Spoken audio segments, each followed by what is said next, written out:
Okay, so the first thing we would start doing is describing the classroom, because now we've gotten from looking for objects around the house to specifically how are you going to describe your room. Now we're getting into more details of objects and furniture, things like that, lighting. Um,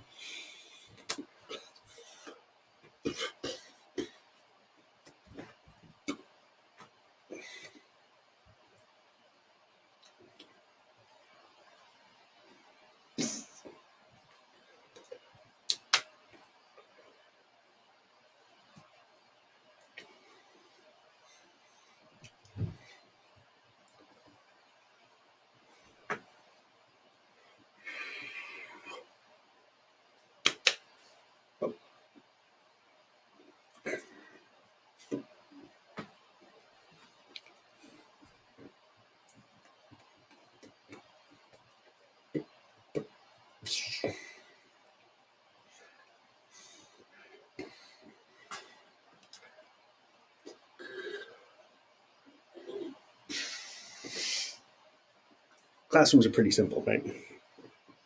Um, so we're using classifiers, chairs, right? However, they could be in little circles. Table or desk. So this is the table. This is the sheet of plywood that is the top. Could be. We saw a bunch of these in ASL2 as well. We were describing some rooms. So this is all stuff we've gone over before. So this is any flat object. Could be a door, could be a window, could be a painting or a picture. Wanted posters. We've got B down, which is a table, a desk, could be a bed, could be bunk beds, right? However you want to lay it out. C is any kind of generally cubic or rectangular or something. TV could be here. Things could be set up here. So it's imagine you're a giant, you're King Kong, and you grab something. I grab this refrigerator, move it over here. Right, washing machine, dryer. So this is like an object or a dresser or something kind of chunky. A couch or a countertop, a bar. So it's a long, oblong thing. Couch can also be like this. I've seen couch like this as well. If you want to chair a sectional, you can do it like this as well. But most of the time you would want to say a seating place that's shaped like this. And then last is the individual chair.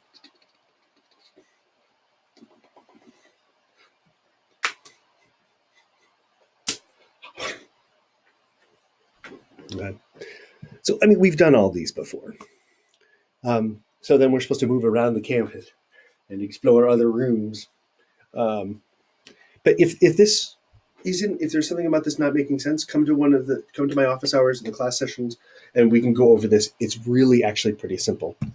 There are two examples I found on YouTube of from Unit 13. As I mentioned in the previous lecture, that if you go to YouTube and cite Signing Naturally Unit 13, they don't have subchapters for 13 yet. Those are just my breaking it into pieces. So if you look up Unit 13, you'll find a bunch of different vocab ones, practice stories, practice sentences, all by different teachers. Brianna's fun. I can't tell if this is slowing this down. She's got some edits in there, so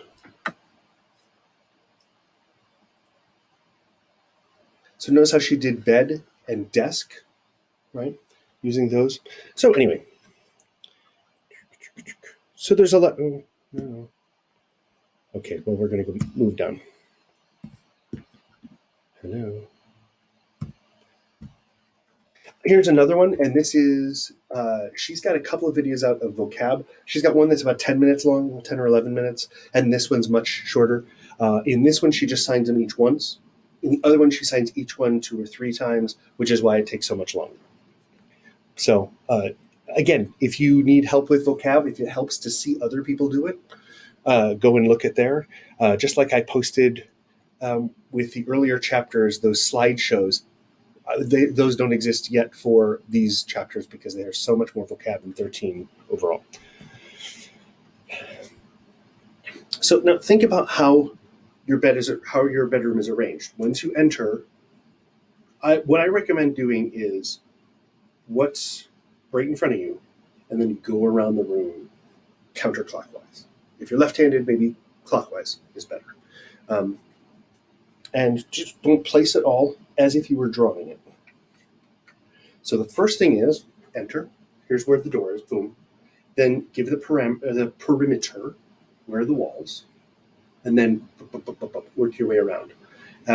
We'll get into later if things come from the ceiling, if things come from the floor, if there's a ceiling fan, which like I've got in this room, which is crappy.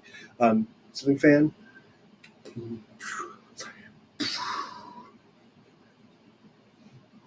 Get a chandelier. If you've got a light, one of those light trees or stand lights. Table. I mean, if in your bedroom you've got like a huge 4-poster bed and you walk in, that's the first thing you see.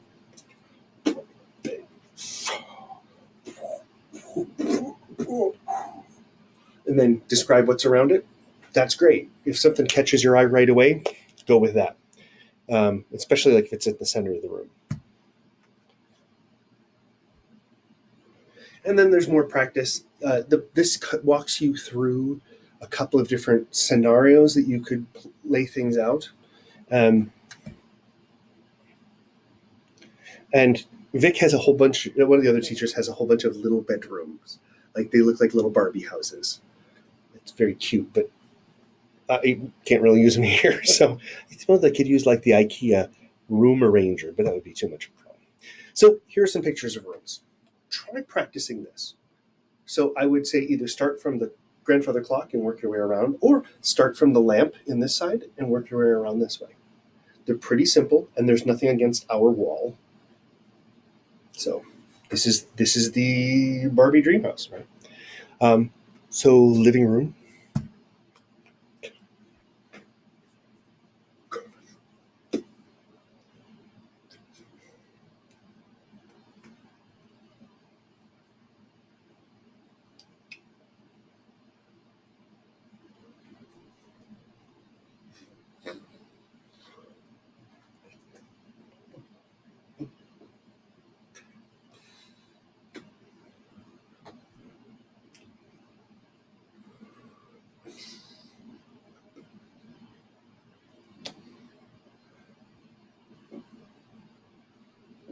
It's hard to, I'm not out of frame.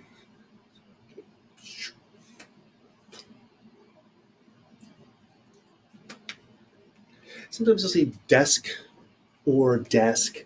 This is a bit Englishy table.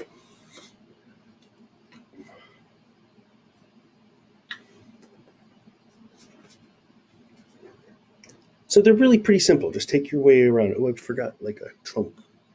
We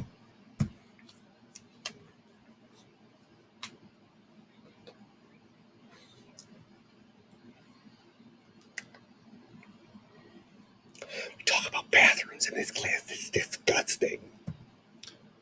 Now, this is a long video. It's gonna break it up into chunks.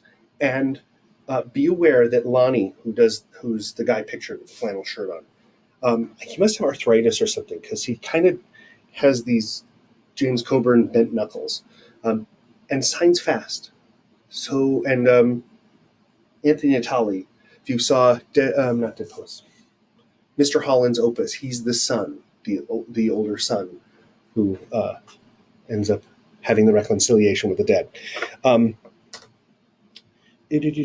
So watch this. He's describing things at like a Home Depot of where he can go buy renovation stuff to do.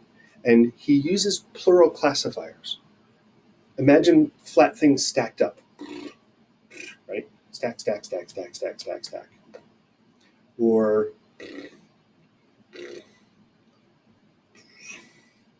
so there's a lot of things where he's describing and using that sort of sweep for plural classifiers. I don't want to play the video because it'll gum up the works, but take a look at this story. Here are some examples of plural classifiers.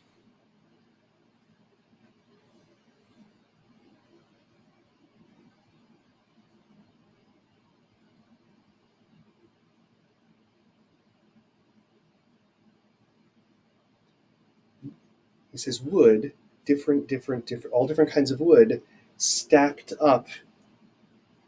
Right? So if you've ever been to Home Depot, you know, well, generally they do it either this way or they do it like across, right? But you can see that it's all stacked. These examples are slowed down from the main story. So I would recommend, watching the whole story, then going and watching these slower ones. And each time, notice he sets up wood, and then the wood different, and then shows the plural classifier. Oh, we got it back to here.